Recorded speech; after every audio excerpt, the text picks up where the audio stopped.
Hello, friends. I am Chevee. Welcome to my shed. How are you today? How's life in your world? How's things where you are? I hope it's fantastic. Things here are pretty good. Still suffering a little bit, but better than yesterday.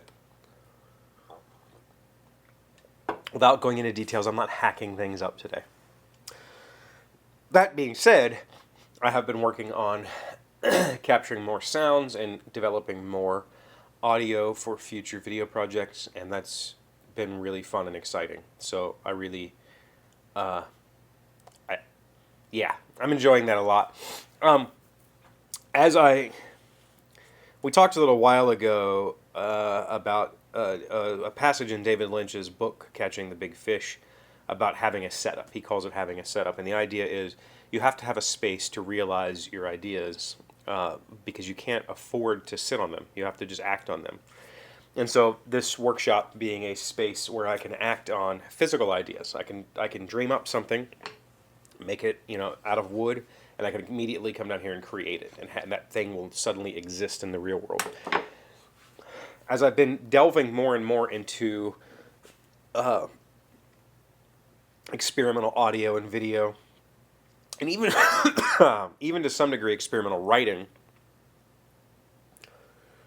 I don't have a space for my digital stuff. For over 2 years now, I've been working from my couch in the living room on a TV tray. I don't have an office. I don't have a space. Em and I are working on an office and a space on the other side of this wall.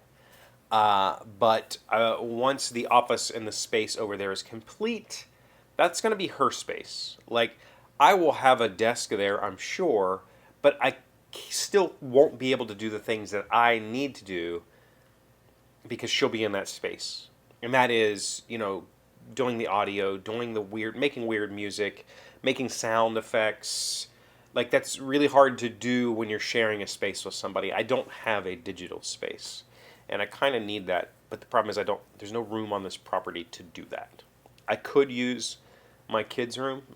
They have told me, my youngest has told me that I could use that room as a space, but I don't want to. I'm envisioning in my head, I need to have a couple of tools, like maybe a keyboard, maybe some synth type modules that can make sounds, and I need to have that set up kind of ready to go whenever I want to use it.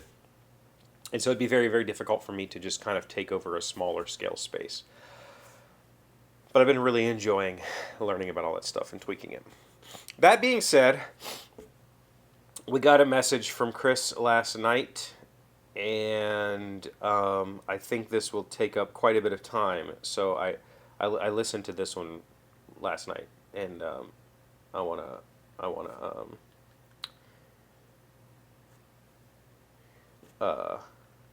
we're just gonna go with it. Hey friend, it's your buddy Hanorama. So today's question is, have any of you seen that classic movie Being John Malkovich? I entitled this statement, Being Chevee. Okay. So Chevee, we know you're in the Marine Corps. First off, thanks for your service. Thank you. If I recall, I think you joined the Corps hoping to be a mechanic.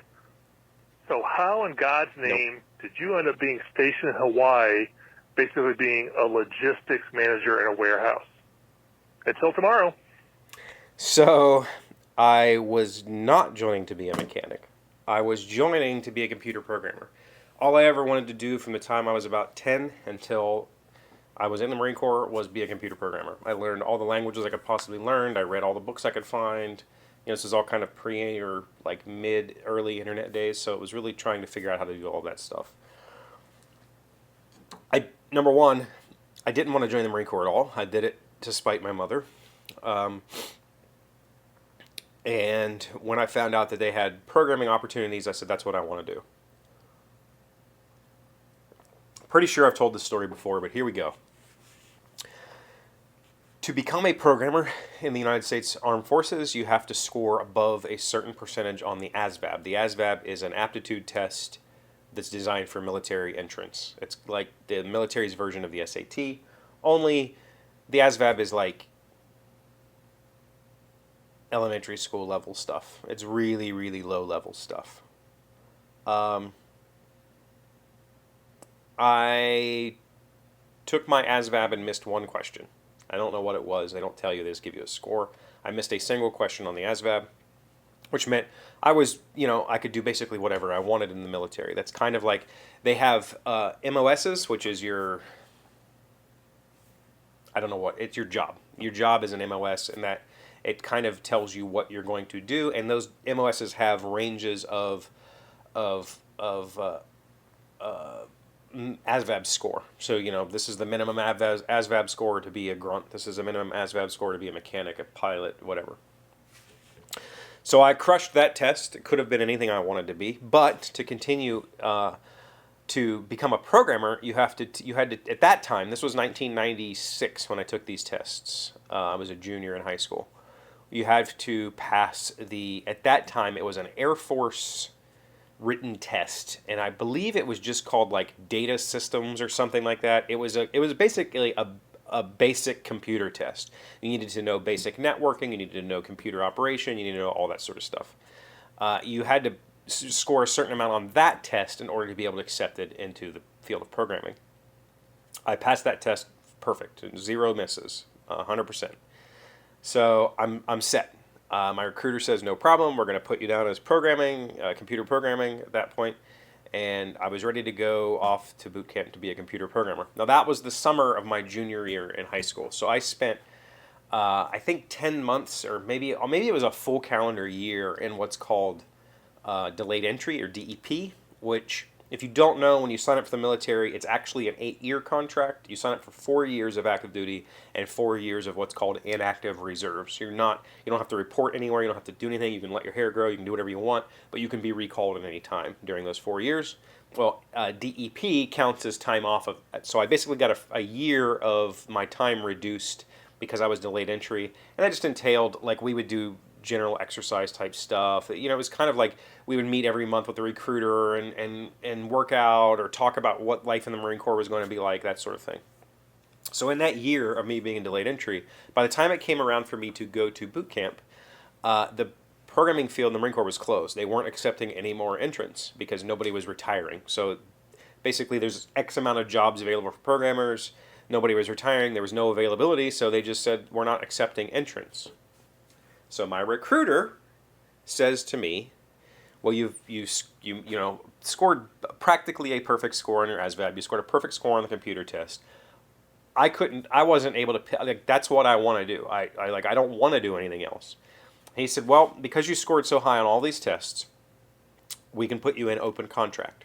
Open contract means you don't agree to a job. Basically, if I had to pick something, say I would have picked mechanic, and it was available, when I graduated boot camp, I would have gone on to be a mechanic. Like, I basically would have been guaranteed that job. Not necessarily, but pretty much would have been guaranteed that job. But because programming wasn't available anymore, he said, we can put you in what's called open contract. And what happens is, when you finish your MCT training, your combat training, they will pick a job for you. And based on your test scores, they will give you a good job. And I said, okay. I just took his word for it. Go to boot camp. I still have no MOS assigned. After boot camp, so boot camp is 3 months, and then after that you go to another, I believe it was 3 weeks, or maybe it was only 2 weeks, MCT, Marine Combat Training, which is basically a boot camp expansion pack. You go to that course, and at the end of that, you get your duty assignment for your school, where you're going to go learn how to do your job. And what I discovered is it's the sergeants, the drill sergeants, or instructors or whatever at that class, whatever they're called, they get to pick where you go. And they basically just have a list, like, all right, we need 10 grunts, we need 5 mechanics, we need this, that, and they just go down that list. And from what I was told by one of them, they don't open your folders and look and see what you're capable of. They just go, we need 10 mechanics, 1, 2, 3, 4, 5, 6, 7, 8, 9, 10, done. And that was how I got my job as a warehouseman. I believe my MOS was 3051, which is a general warehouseman, which is the second lowest ASVAB requirement in the Marine Corps. First lowest is grunt.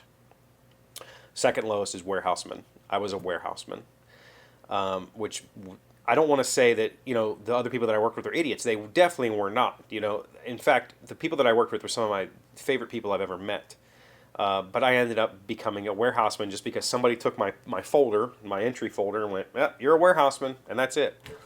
Why it happened in Hawaii, it just seems to be the kind of the way things work. Hawaii being a U.S. state, it's not an overseas tour of duty, so it's a 3-year tour as opposed to a 1-year tour.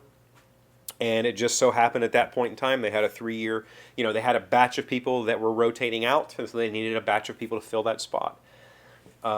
So me and I think there was 12 people in my warehousing class, and something like 6 or 8 of us all went to Hawaii at the same time.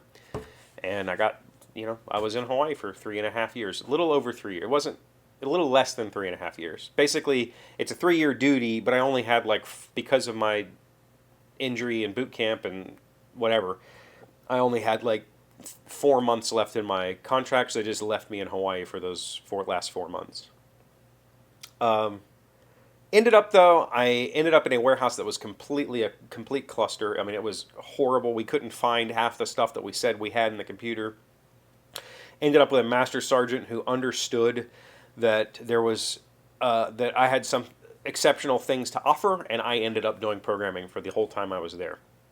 I wrote custom warehouse management software, and I was kind of in control. I don't want to say I was just as lowly E3, E4, like Lance Corporal, and the higher ups were behind closed doors. They were reporting to me. I was telling them what to do, and then they would go make it happen.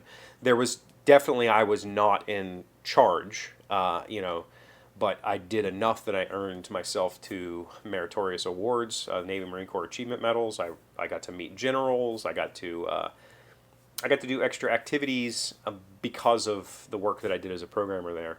And I still have all that code. I printed it off. It was all Visual Basic and Basic A. I think at the time I wrote some software for a civilian detachment that didn't have a computer. All they had was DOS. So I wrote a Basic A program for them to manage their warehouse. And there you go. That's how I ended up as a warehouseman in Hawaii that did programming for my job and earned myself awards. Thanks for the question, Chris. If you guys have questions, feel free to call the number. It's at the end of every single video, and it's in the description. If you have a question or if you have a comment, if you want me to play it on the air, send whatever, number's available. Thank you for being here as always. Thank you for liking, commenting, subscribing, being amazing friends and wonderful people. I really appreciate you. And I'll see you again tomorrow. Today's word you should know sounds smart is miasma. It is a noun meaning an unhealthy atmosphere or environment, an unpleasant feeling pervading the air. These appearances, which bewilder you, are merely electrical phenomena, not uncommon, or it may be they have their ghastly origin in the rank miasma of the Tarn. Edgar Allan Poe, an American author and poet. Miasma. M-I-A-S-M-A. So they, back in ye olden days, they thought miasma was the source of a lot of sicknesses, and that's the plague doctor's mask was trying to filter out the miasma. Little did they know, they were kind of right.